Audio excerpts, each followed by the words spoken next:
I didn't really have a personal relationship with Julia, but there was something that really annoyed me about her. Two things that really annoyed me about her.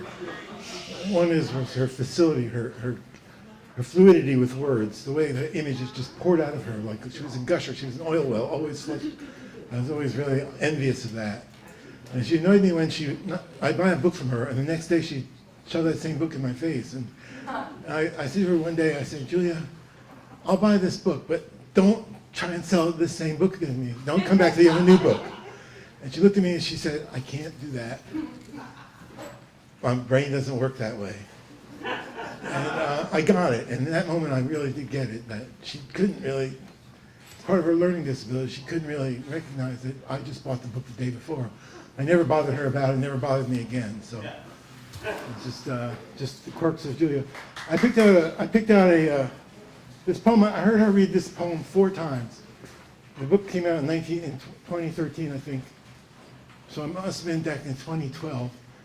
She read this before this book came out. I heard her read it 4 times. Every time it took me deeper. It just knocked me out. So it's called Golden Pillow. I sleep with my head on a golden pillow, soft as an angel's crown. Sometimes I cough up blood and the whole world drowns. Sometimes I smuggle praise in a box. Sometimes I smuggle box cutters. When I was a cowboy, I threw a lasso and tied Happy Ever After to a tree. I didn't want it to get away. When I was a lover, my arms ached for a touch to make them into wings.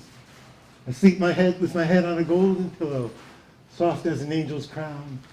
Sometimes I cough up blood and the whole world drowns. I carve the night into stairs, so high, so cold, and leave them to be climbed. It's always the same crowd, hungry as a baby to eat the world. Sky wobbles around the crowd about to cave in. When I believed in time, I let it tell me what to do. When I learned better, I laughed. Once I raced a snail to the moon. Once I sat on a nest of grenades like eggs. They didn't go off. Once I stared into the sun, but I had to look away. I sleep with my head on a golden pillow, soft as an angel's crown. Sometimes I cough up blood and the whole world drowns. A rubber skeleton hangs over my bed, draped with carnival beads and a necklace of acorns. It doesn't quite glow in the dark. I hear cars drive over a Mobius strip all night and never getting out. Cities pounce graceful as panthers. I see their claws and their swishing tails and their prey. Morning glimpsed through a shaking hand is not morning at all. When I was a doctor, they brought me a mirror and asked me to heal it. They didn't like what it showed. When I drove a train, I left the tracks behind and followed the train whistle into a song. I sleep with my head on a golden pillow, soft as an angel's crown. Sometimes I coughed up blood and the whole world drowned.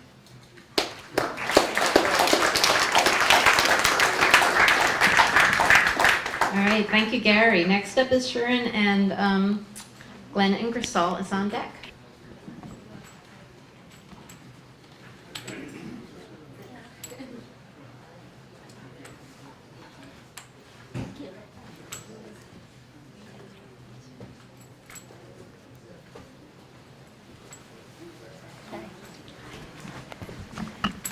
You don't see paper or a book in my hand because I'm a storyteller.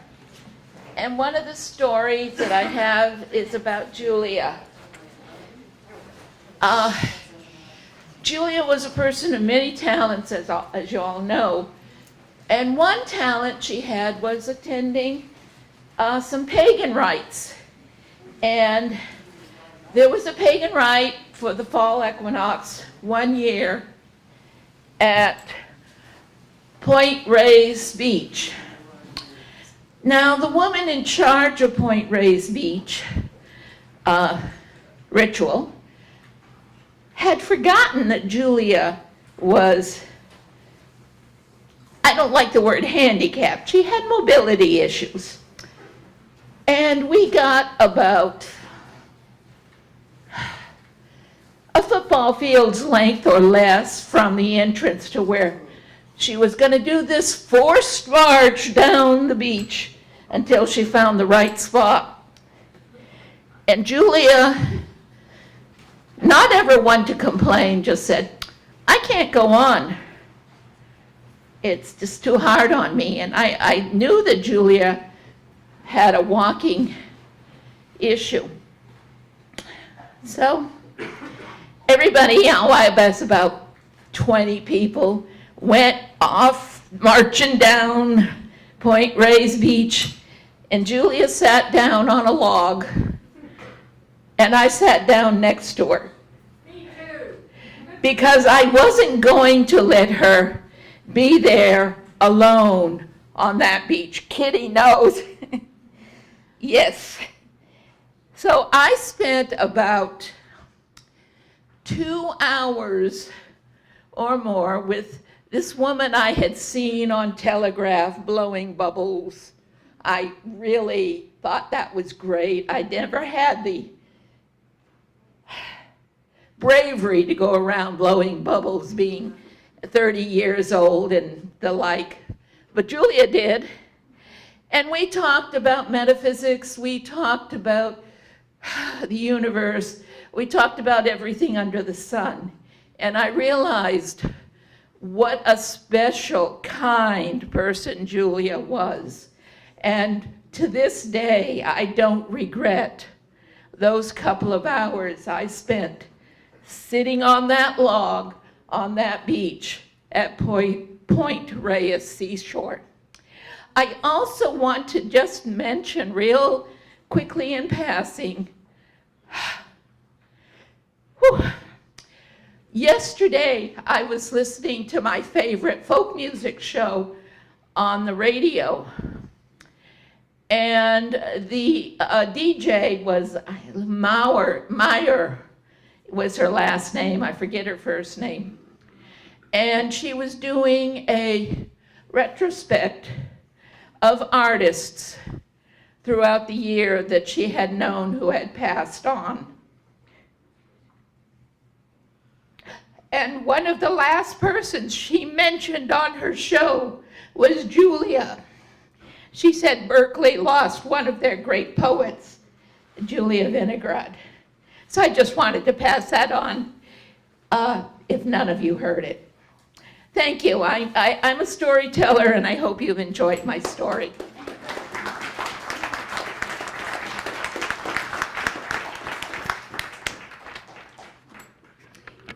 Thank you, Sharon. And Glenna Ingersoll is next, and Deborah, you're on deck.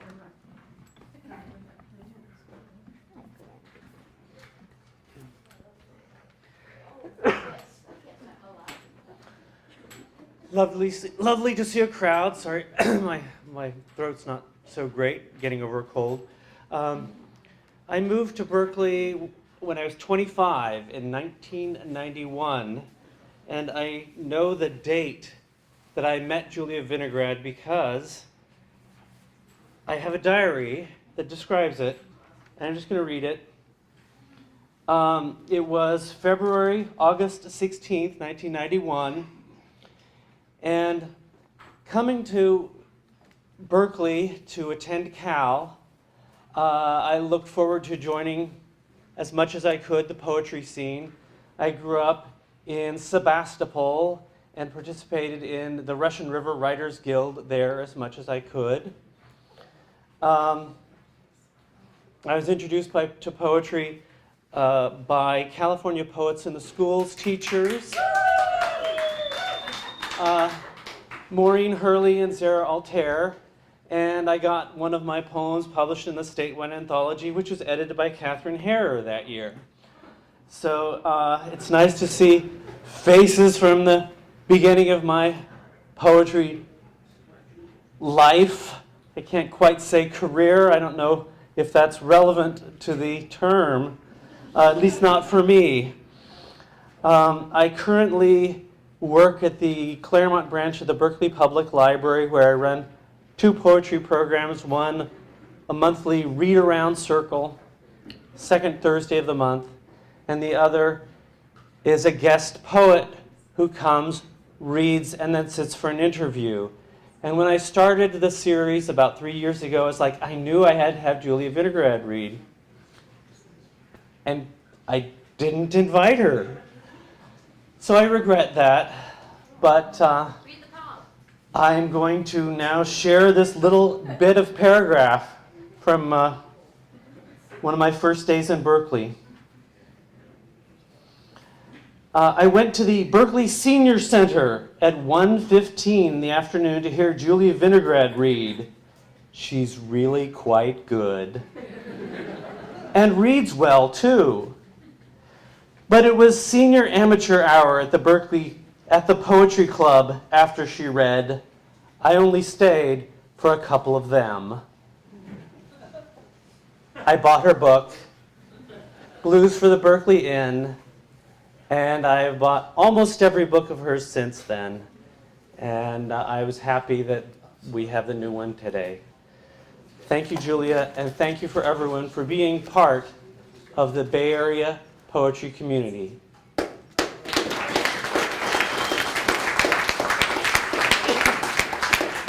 And thanks to everybody for keeping it short. The list is so long and we're running out of time. We have to end at 5 and then we have to clean up. So we're going to keep going. Next up is Deborah.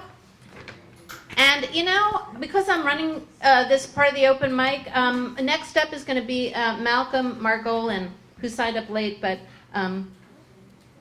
he's not a spring chicken. He gets to go. Come on, Deborah.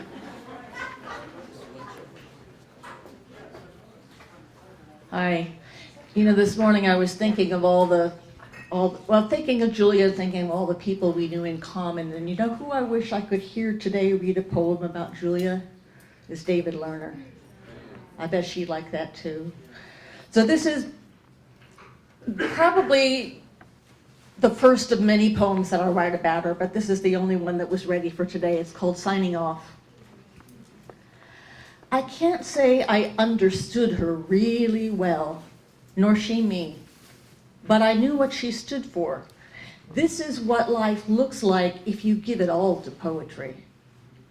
One time she wrote a poem in which she and I were television screens broadcasting at each other with no one really listening. Her channel was familiar. All poetry, all day, 24 hours a day, including commercials.